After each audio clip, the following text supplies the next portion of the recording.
приятели! През последната една година прекарах много от личното си свободно време в търсене на моята мисия и предназначение. Посетих много семинари на тази тема, прочетох много книги, разширих кръгозора си, посетих танци, плуване, йога, семинари на всякаква тематика, от чисто женските до тези за бизнес развитие. Днес, към днешна дата, смятам, че съм точно в моето предназначение. Чувствам се пълна с енергия, мотивирана и въодушевена от това, което правя. Както казват, нямам търпение да се събудя и да започна да го правя.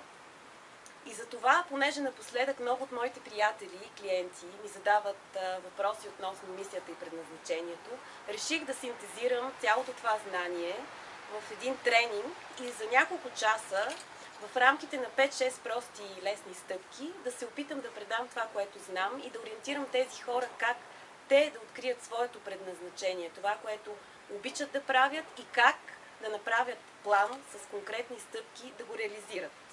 Затова ви каня на моя тренинг каква е моята мисия в живота и ще се радвам заедно да поработим върху себе си и да се позабавляваме.